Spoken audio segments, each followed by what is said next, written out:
Hi, everybody. Welcome back to another episode of Land the Job. My name is Sam, and I'm here today with my partner, Kat. Hello, everyone. And we have Jonah with us today. Jonah, do you mind explaining your position for the past summer and telling us a little bit about yourself? I'm from Vancouver. Spent my whole life on the West Coast before coming to U of T for university. I'm in third year, specializing in finance and economics. Last summer I worked with RBC Global Asset Management, specifically with a subsidiary PH&N Institutional, where I was on the ultra high net worth client team. We were dealing with private family offices and pensions, doing kind of a full array of wealth management and a bit of asset management services for them. Awesome. So from what we learned in your daily life, you did this job this summer, and then next summer you will be joining the Global Capital Markets program at RBC. So I guess we'll just start off with asking you a little bit about the internship from this prior summer. So can you start off with telling us a bit about how your recruitment process was, how you came upon this job, and how many interviews you went through? So last summer it happened in roughly January. And it was I reached out to someone on LinkedIn just to talk about their job, their mutual connection. And then we met for kind of a coffee chat / lunch. After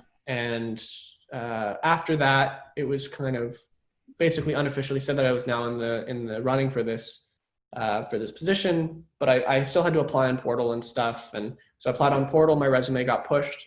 And then I had chatted with the VP, and then I chatted with an analyst and another VP. And then after that, I was offered the position on this team. So it wasn't as kind of institutionalized as some of your other, some of your other internships. But it was still kind of, pretty common with common interview questions and all that stuff. And could you break down the interview process for us? What were some of the behavioral questions and what were some of the technicals? Did you ever get stuck on some of the questions, and how did you handle it? One of the questions that really has stood out for me is they asked me if I followed the markets, and I said I did. And they asked me if I read the news, and I said I did. And then they asked me what the Dow Jones was at today. So that's like, it's one of the things that you have to really be on top of your stuff, right? Because if you say something, you have to be able to back it up. The Dow is something that people follow pretty much all the time.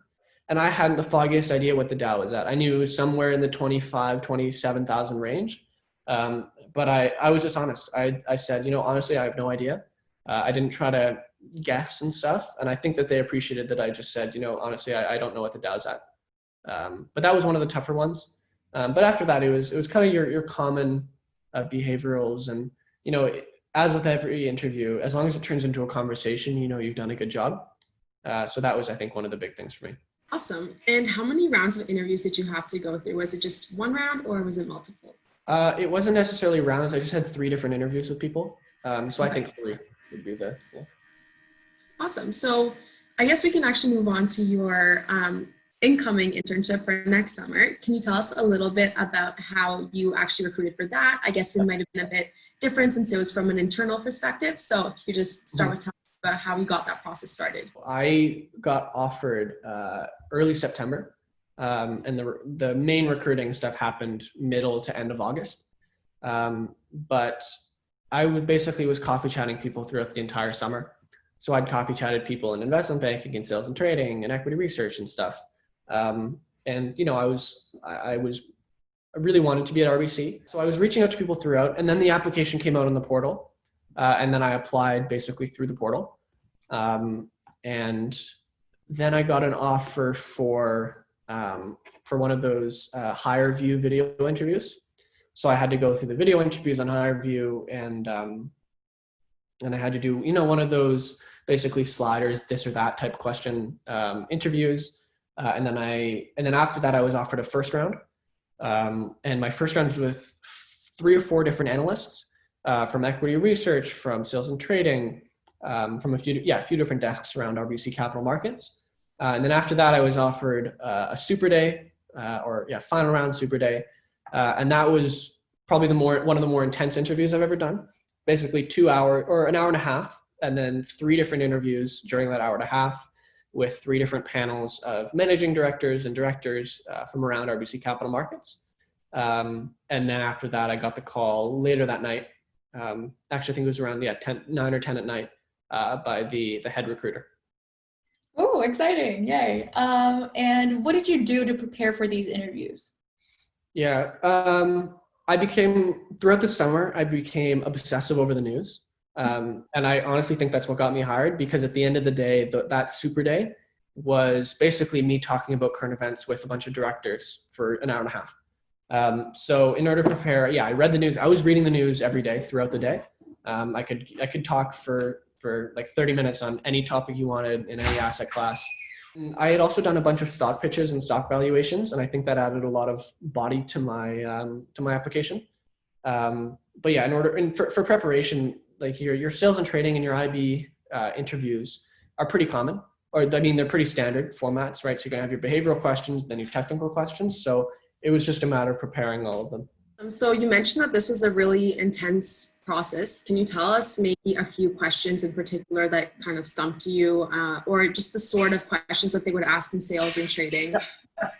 Yeah, for sure. So one of the more difficult ones, I think, for a lot of people is in sales and trading, they want interns to come in and have their own convictions. So one of the questions I was asked was, what are 3 trade ideas that you have right now? So that was one of the tougher ones. One that really stood out was a director asked me, he said, I have a son that plays soccer. Do you think you could score on my son? And that was it.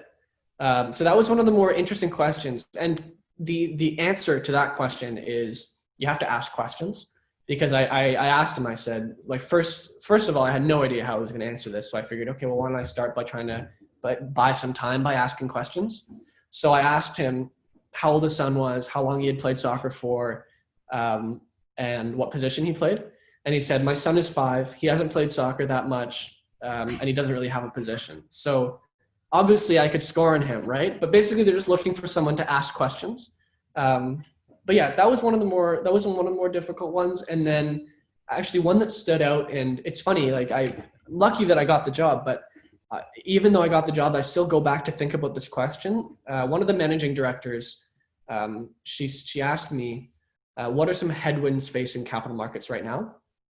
And that was, I think, one of the more difficult, because it demanded that you have a knowledge of the industry to the point where you were able to essentially criticize it, right? So that was one of the more difficult questions that I got. That stumped me for sure. Awesome. Well, those were definitely really interesting and pretty difficult. I haven't heard about the soccer one ever. So good job tackling that.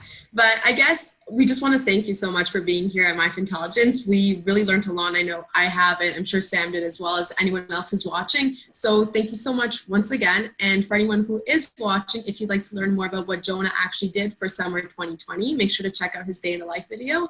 And thanks very much again, Jonah. It was great having you. Yeah, awesome. Thanks for having me on.